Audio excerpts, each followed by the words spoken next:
Right, so Sam, the last interview we did, we spoke about your team. We spoke about how you played a team that you felt wasn't too challenging, no disrespect to them, and you experimented with playing different players in different positions, etc. And we spoke about, I think you mentioned you was playing them in a couple weeks, and I asked you if you would do the same again. So put different players in different positions to make them happy and give them that participation, or you would scrap all of that and then play players in their position to win. Yeah. So what did you do? So, so this time it was more people. Obviously, they played in different positions to where they did before, but they're probably people played in positions they were more used to. Right. So And, you not scrapped it all together, but you. No, not at all. And throughout the game, people changed and played in Right. different positions. Right. Well, you started off with most players in their position. In their positions that they usually play, that they're used to Right. playing, Right. that I know that will help them to be most effective for the team, Right. probably. Right. But that's not to say that they don't enjoy playing everywhere, Right. because they all just come and they enjoy playing football. Right. But I know they might want to play in other positions as Right, well. okay. Sometimes, What was you the see what I mean? scores? So this time we won 3-2. You won. Okay. But it was actually quite a similar thing to start with. So I don't know if you remember last time I said we went 2-0 up, Yeah. and then we were conceded 2 goals a game quite quickly straight after, and so it was that same thing of sort of the heads went down. Right. They got a bit sort of demotivated by the fact that they would let the 2 goals in, Right. and sort of probably confidence knocked a bit.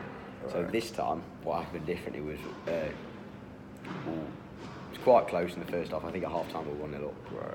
And we ended up 3-0 up with about 10-15 minutes to go. Yeah. And that's when we sort of made, I don't know, I suppose we were quite lucky in the fact that the people we had on the bench, Right. they're all strong players, but we had people on the bench that were probably stronger than some of the people that were Right. playing. Okay. So you started with a mixture of more weaker players and Yeah, stronger because they're a players. mixed ability team. We've got some that are pushing sort of academy level that are great players, and then we've got some that aren't at the experience, aren't as Yeah. sort of developed. Yeah. Yeah. So I suppose we started with sort of, like you said, a mixture. And we've got a couple of players on the bench that are probably stronger in certain positions than some people that were starting. But we managed to go 3-0 up. Okay. And we mixed, so I've done the same thing again. Is with mixed 3 it goals up. up. You mixed it up. Someone's gone from playing here, so he's gone from playing at centre half So, because I had someone else that I wanted to play centre back, Right. just to get the game time up. Right. Okay. But then the same thing. So the lad that I brought off, Yeah. his game time's lacking because he was injured at the start of the Right. season, so he missed 3 or 4 games Right. through a ankle tendon injury. Right. Okay. So I brought him back on in midfield, Right. just to Right. sort of keep him on the pitch as much as I could. So he only had about 2 minutes off. But Right. we know that that isn't where he's most effective, and Okay. that's most Okay. position. But you focus more on sort And of giving him games. So this was the point where we'd sort of mixed it around a bit. It wasn't just him, there was a few. Right. And that's when they scored their 2 goals with about 10 minutes left. Right. But because we'd done that, we were in a position where we had other players on the bench that were stronger than the players in the back. okay. So we did sort of change it around a bit. Okay. Not to the point where people aren't playing in positions they don't want to play or anything, but just to keep us strong for the last 2-3 minutes. Right. Okay. So that they could get that win. Because I think they needed it. I think it was Yeah. important for them to get have the that win. win, for that confidence, Yeah. that winning Yeah. mentality. Yeah. Because we spoke to them a lot before the game about Yeah. desire Yeah. and wanting to win, like we had when we spoke. So at, in the last game. At the level you're coaching, would you say it's important to sort of implement that participation sort of idea towards your players? So as much as you want to win, make sure your players are happy. So I think, obviously it's all, you've got to have that balance, but they've all got to be happy and they've got to enjoy playing because that's the number one reason for playing. Right. But I think for me anyway, being competitive and wanting to win, even though they might not be competitive games, they've got to understand what it means to win and lose. And they've got to want to win, but they've got to learn to accept that, not accept losing, but accept that it does happen, and how to come back from it. Of course. So you pretty much stuck to the same method you did last time, apart from changing a few players around. Similar, yeah. Would you say whatever game you play, you would always stick to that sort of philosophy? Or? I'd say, I think that's a really tough question because we had a similar thing when my name was Vanessa, came and did this presentation from our careers team here, and it was a question she asked us was about a cup final and how would you play your team? Would you play? I think her question was if you had weak players that have been coming to training every week, but and your best player can play, but he hasn't trained for weeks and hasn't played matches for weeks. Would you play in that cup final? I thought, to be fair, it's a tough question, but So if you had, say that again, if you had... So basically her scenario she'd given us was you had sort of a group of weakish players that turn up every week.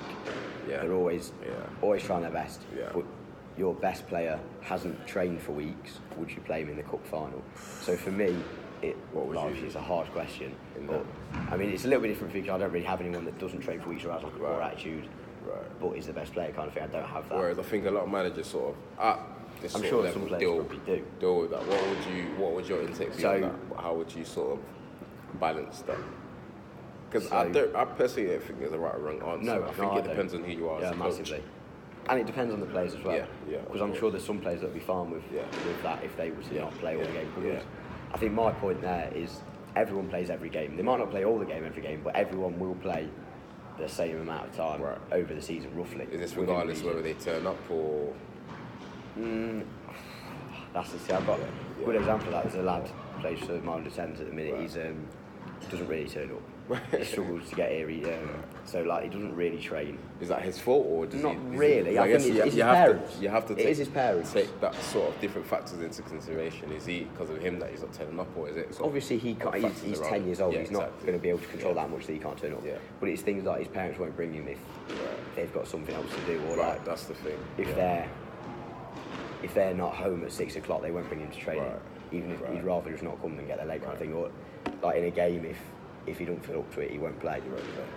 So it is a bit of both. But then I think it's difficult. So for the whole season, I've been trying to make sure he gets as much game time as everyone else. And it's got to the point now where we've sort of not given up with it, but I'm not overly bothered that he's not playing as much as everyone else because it's not our fault. It's down to his parents and him. It's not something we can control.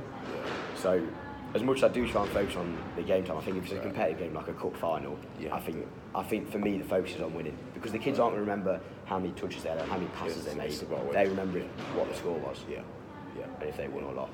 To be fair, I think as a coach, it's your job to sort of implement that sort of philosophy to your players. Yeah, definitely.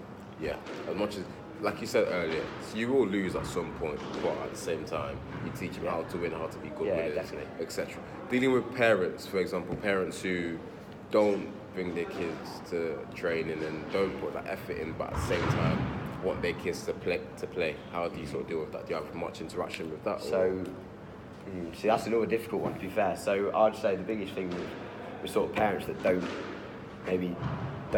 get their kids that involved that much, but they sort of want you to make sure, like, they make it your responsibility to make them involved. I think it's difficult. Yeah, it is because as a coach, you sort of have that. You have a responsibility, but not as much as. I feel like for me, I have a responsibility to make sure everyone gets fair game time. Main reasons being, they're kids, so they don't necessarily control whether they come or not, and they pay to play for that team. They're paying, I think it's £20 a month to come and play. So at the end of the day, everyone's £20 worth the same. Of course. So they should be getting the same out of it as everyone else.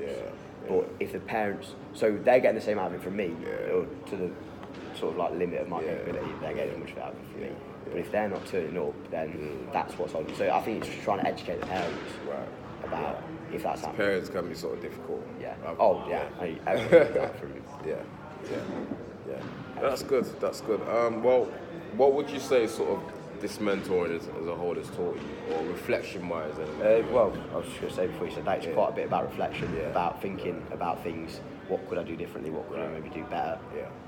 If something didn't go, not necessarily right, but if something happened in the game that's on the pitch that at first thought you think I've got no control over, maybe thinking about what I can do to affect that more. So whether it's motivation, changes to the team, what we say to them half time before the games, after the games, things like that. That's good. Well, thank you for your time. It's been helpful. Cheers. Hello. It's a nice one. Thank you.